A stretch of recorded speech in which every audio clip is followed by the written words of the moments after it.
में कामयाब भी रही थी शुभेंदु शेखर अवस्थी साहब, क्योंकि आपसे जब भी इस टॉपिक पर हमारी बात होती थी कि गंगा के किनारे जो है लाशें दफनाई जा रही हैं, लेकिन आपकी सरकार क्या कर रही है, तो आप ये दुहाई देते थे। उस वक्त की बात मैं कर रही हूँ कि आप कह रहे थे कि ये हमारे हिंदुस्तान की बात नहीं है, ये पूरे विश्व स्तर की बात है, हर जगह ऐसा हो रहा है। तो क्या लगता है कि आपकी इस बात को जनता ने आपसे कनेक्ट किया है? सभी चैनल पर हर समय, जब कोविड पीरियड था उसके बाद और अभी 2-4 दिन पहले भी ये डिस्कशन में ये विषय आया। हाँ। हमने इस जो भी प्रॉब्लम आई, चाहे वो वैश्विक बीमारी रही हो, और उसको हमने फेस करने की पूरी कोशिश करी। जब बाकी सब लोग घर पे आराम कर रहे थे, डरे हुए बैठे थे, तब हम फेस कर रहे थे। स्थिति कैसी भी रही हो, अच्छी, खराब या बहुत खराब, हाँ। परंतु हमने फेस लेकिन कांग्रेस ने भी तो बहुत कोशिशें की थी ना, माइग्रेंट्स को हेल्प करने के लिए कांग्रेस ने भी तो कोशिशें की थी। लेकिन हिलाल साहब, आप मुझे सुन पा रहे हैं? जी बिल्कुल सुन पा रहा हूँ, बिल्कुल हिलाल साहब मुझे सुन पा रहे हैं? आवाज क्लियर है? नहीं, आपकी आवाज आ रही शुभेंदु साहब। हिलाल साहब, आप मुझे सुन पा रहे हैं? आवाज नहीं आ रही है। हेलो, आवाज नहीं आ रही है। हिलाल साहब, मैं सना बात कर रही हूँ। मेरा सवाल ये है कि लड़की हूँ, लड़ सकती। हेलो, जो एंकर है उनकी आवाज नहीं आ रही है, एंकर की आवाज। ठीक है, पीसीआर से हम रिक्वेस्ट कर रहे हैं कि मेरी आवाज़ हिलाल साहब तक पहुंचाएं। तब तक शुभेंदु साहब, आप अपनी बात को कंप्लीट करें। आपने कहा कि आप मैदान पर दिखे, तो मैदान पर तो भी दूसरी पार्टियां भी दिखी थी। भले ही आपकी सरकार थी, इंतजामिया आपके हाथ में थी, आप वो टैकल कर रहे थे, लेकिन मदद की अगर बात करें तो कांग्रेस इसमें पीछे नहीं थी।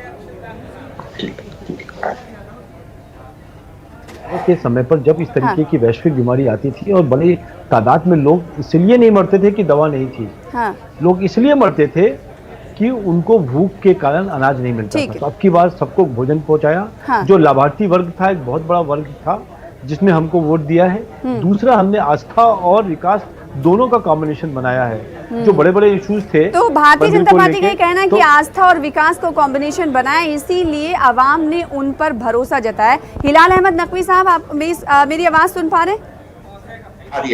भारतीय जनता पार्टी अब ये समझ चुकी है कि इन चीजों पर अगर वो फोकस करेंगे, जैसे आस्था और विकास का कॉम्बिनेशन की बात शुभेंदु शेखर अवस्थी साहब कह रहे थे कि ये काम कर गया, पोलराइजेशन का काम कर गया, हिंदुत्व का मुद्दा काम कर गया।